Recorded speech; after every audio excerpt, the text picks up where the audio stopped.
Press meet పెట్టడానికి ముఖ్య కారణం ఏంటంటే నిన్న మొన్ననో సిలిండర్ మీద డొమెస్టిక్ అయితే 65 రూపాయలు పెంచడం జరిగింది. అదేవిధంగా కమర్షియల్ అయితే 110, 115 పెంచడం జరిగింది. పెంచడం జరుగుతూ డొమెస్టిక్ బుకింగ్స్ చేసుకోవాలి అంటే ఈరోజు నా ఇంట్లో సిలిండర్ అయిపోయింది అంటే 25 రోజుల తర్వాత మళ్ళీ సిలిండర్ వచ్చేది. 25 డేస్ వరకు మళ్ళీ సిలిండర్ రాదు అని చెప్పేసి. కమర్షియల్ దాంట్లోకైతే బుకింగ్సే లేవు అని చెప్పి చెప్పడం జరిగింది. కమర్షియల్కి అయితే బుకింగ్సే లేవు అని చెప్పడం జరిగింది. సరే, ఇరాన్లో యుద్ధం జరుగుతుంది. అక్కడ నుంచి రావాల్సిన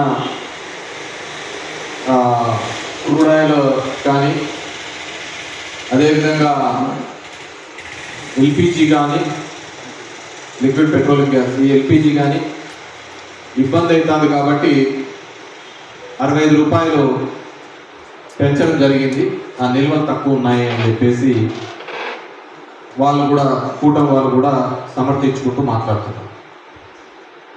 నేను ముఖ్యంగా ఈ మీటింగ్ పెట్టడానికి ఏంటంటే కారణము, గతంలో వైఎస్ఆర్సిపి చేసిన తప్పిదాన్ని మళ్ళీ రిపీట్ కాకూడదు. అంటే వైఎస్ఆర్సిపి చేసిన తప్పిదం అంటే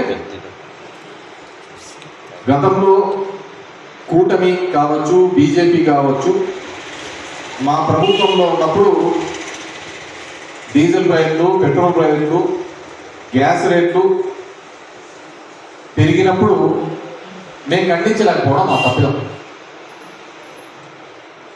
ఆ తప్పిదం చేయడం వల్లనే పెరిగిన గ్యాస్ రేటు కూడా మేమే పెంచినామని, పెరిగిన డీజిల్ రేట్లు మేమే పెంచినామని, పెరిగిన పెట్రోల్ రేట్లు మేమే పెంచినామని మేము నిందలు మోయాల్సిన పరిస్థితి ఏర్పడినప్పుడు మీరు బాగా చూసింటారు. పాదయాత్రలో కూడా లోకేష్ కర్ణాటకలో పోయి ఇక్కడ చూడు ఏ రేటు ఉందో, ఇక్కడ చూడు ఏ రేటు ఉందో, మేము వస్తానే తగ్గిస్తాము, జగన్మోహన్ రెడ్డి మొత్తం రేట్లన్నీ పెంచినాడు, నిత్యావసరాలన్నీ పెరిగిపోయినాయి అని చెప్పడం జరిగింది. అది మనం అందరం చూసినాం.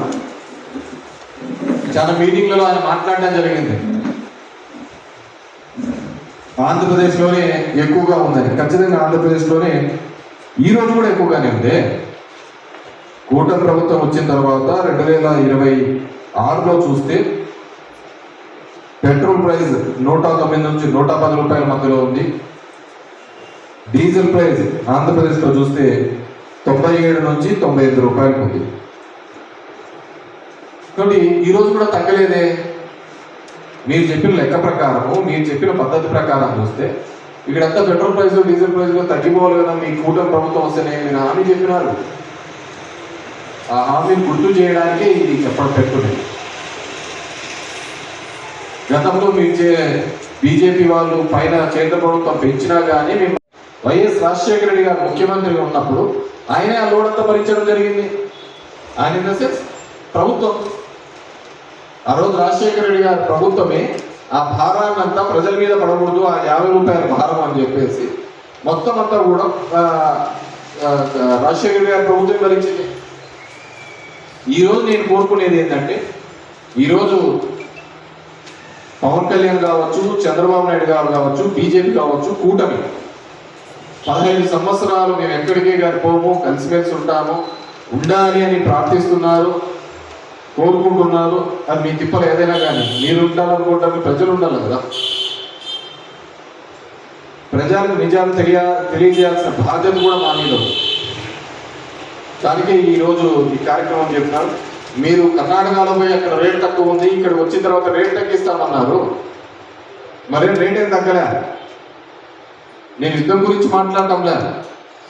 యుద్ధం వచ్చింది, దాని తర్వాత పెరిగిందని కాదు చెప్పేది. ఇది మీ ప్రభుత్వాల్లో జరిగినప్పుడు మీరు ఏం చేస్తున్నారు? మొత్తం నిందలంతా వైఎస్ఆర్ కాంగ్రెస్ మీద వింటున్నారు కదా. కేంద్రం పెంచిన దాని మీద కూడా ఎంత దరిద్రం అంటే, అమరావతి కోసం 1% ₹1 సెస్ కూడా పెంచినారు మీరు. అమరావతి అభివృద్ధిలో భాగంగా పెట్రోల్ మీద, డీజిల్ మీద, వీళ్ళ మీద ₹1 ఎక్స్ట్రా కూడా పెంచినారు మీరు. కానీ మేము చెప్పలేకపోయినాం. అదే కదా మాకు ఈ రోజున్న పరిస్థితుల్లో ఇవన్నీ కూడా. ఎందుకంటే చంద్రబాబు నాయుడు అంటాడు, నేను 20 ఏళ్ళ ముందర ఆలోచిస్తా అంటాను అని చెప్పేసి. 2 రోజుల ముందర ఆలోచించలేకపోయినావు యుద్ధం వస్తుందని చెప్పేసి. నరేంద్ర మోడీ ఇజ్రాయెల్ పోయించినాడు, 2వ రోజే ఇక్కడ పడా.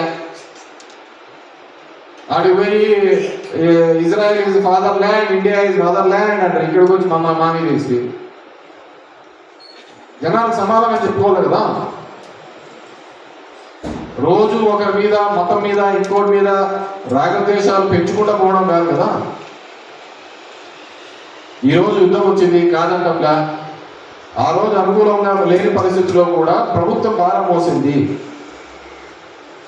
మీరు కూడా ఎన్నికల్లో హామీ ఇచ్చినారు, సంవత్సరానికి 3 సిలిండర్లు ఉచితమని. 2 సంవత్సరాలు కాకుండా ఉచితానికి ఎంత డబ్బులు వేసినారో చెప్పమనండి. ఈ రోజున్న రేట్లో గ్యాస్ ప్రైస్ ₹900 ఉంది. ఈరోజు ₹900 ఉంది గ్యాస్ ప్రైస్. 900కు సంబంధించిన డబ్బులు 2 సంవత్సరాలు అయింది. 3వ బడ్జెట్ పెడుతున్నారు. 3వ బడ్జెట్ కూడా పెట్టేసినారు, అయిపోయింది. మరి డబ్బులు వేసినారా? It's a simple question. ఎప్పుడు ఏదో విధంగా మభ్య పెట్టడం, మోసం చేయడం తప్ప. నిన్న ఎక్కడో చూసా, డోన్లో మీటింగ్ అనుకుంటా. నా రోడ్లన్నీ గుంతలు పడినాయి, రోడ్లన్నీ అవన్నీ అయిపోయినాయి, నా దగ్గర ఏమీ లేవు, పెద్ద మనసు మాత్రం ఉంది అని చెప్పేసి. పెద్ద మనసు, మంచి మనసా? పెద్ద మనసు ఉంది అని చెప్పేసి. దాని కింద మళ్ళీ ఏదో సునీల్ కూడా ఏదో పెట్టినారు డైలాగ్. ఎక్కడికి? మార్గాపురంలో పోయి చెప్తే మీరు ఇంకా వేరేది ఏమొద్దు, మీ అందరికీ ఒక కార్యక్రమం ఇచ్చినా దాంట్లో మీరు సక్సెస్ఫుల్గా దిగ్విజయంగా చేయాలని.